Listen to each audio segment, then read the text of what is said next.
Récemment, l'un de vous m'a contacté via Instagram concernant l'export de ses vidéos YouTube car il trouvait que la qualité n'était pas au top. Et bah, c'est parti. Salut à toi, cher créateur d'émotions. Donc sur cette chaîne, je t'aide à créer des vidéos plus captivantes pour ton audience. Donc si c'est un sujet qui t'intéresse, n'hésite pas à t'abonner. Je vais te montrer comment exporter facilement tes vidéos pour YouTube. Donc on se retrouve tout de suite sur Final Cut.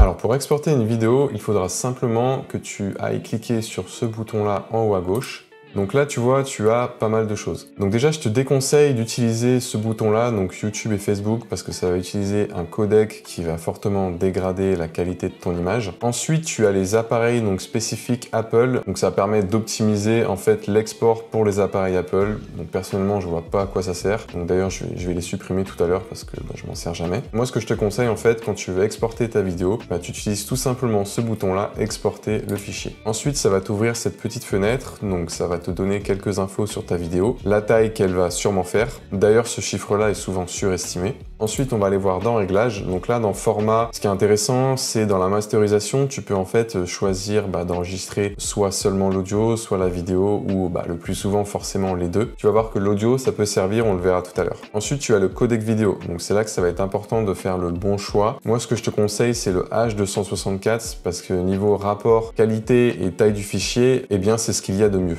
Donc ensuite, tu as d'autres codecs, bien sûr, qui vont t'apporter une meilleure qualité, mais niveau rapport qualité et taille du fichier, tu seras vraiment pas gagnant, parce que là, par exemple, on va essayer en 422 ProRes, on passe de 2 Go à 17 Go, donc ça va vraiment pas être l'idéal pour toi. Par contre, ce qui peut être intéressant, c'est celui-ci, donc le 4444.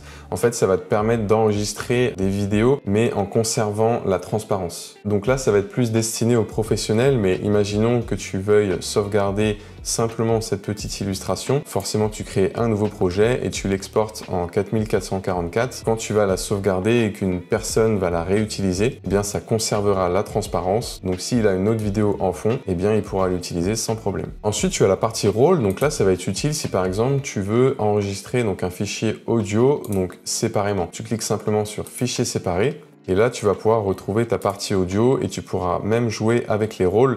Forcément, si tu veux enlever les effets audio, par exemple pour un podcast, ça peut être utile. Alors, on va revenir sur cette petite fenêtre-là et je vais t'expliquer à quoi sert donc enregistrer l'image active. Ça va te permettre d'enregistrer donc une image où tu as mis ton curseur. Donc, par exemple, ici, donc tu fais ça, enregistrer l'image active. Et donc là, tu vois, ça va enregistrer tout simplement l'image en PNG. Donc bien sûr, tu peux modifier, si tu veux, le format de l'image. Mais généralement, PNG, c'est ce qui est le plus utilisé. Alors pour modifier cet espace, il suffit simplement de cliquer sur Ajouter une destination. Alors déjà, on va supprimer ensemble tout ce qui ne me sert à rien. Donc pas mal de choses.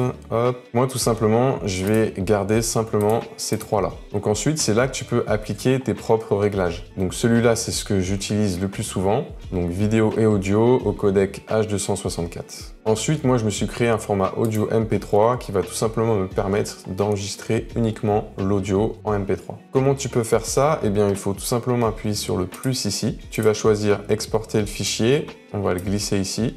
Ensuite, tu mets audio, tu choisis ton format, donc en général Wave si tu veux une très bonne qualité audio ou MP3. Et ensuite, tu vas pouvoir donner un nom à l'export. Pour ajouter, enregistrer l'image active, eh bien pareil, tu cliques sur ajouter une destination, enregistrer l'image, tu le glisses et tu viens choisir le format que tu souhaites. Alors petite astuce bonus, c'est vrai que des fois on veut changer la résolution de notre vidéo et du coup quand tu vas dans l'export de fichiers, eh bien tu vois tu as la résolution qui est affichée ici mais tu ne peux pas la modifier si tu cliques dessus.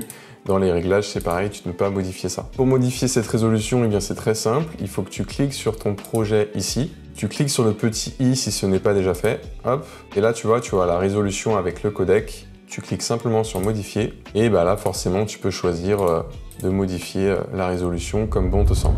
J'espère que cette vidéo t'a plu, donc si c'est le cas, comme d'habitude, tu m'éclates ce pouce bleu. Si tu as une idée de sujet pour une prochaine vidéo, eh bien n'hésite pas à me le dire dans les commentaires. Allez, on se dit à la semaine prochaine pour une nouvelle vidéo. Salut!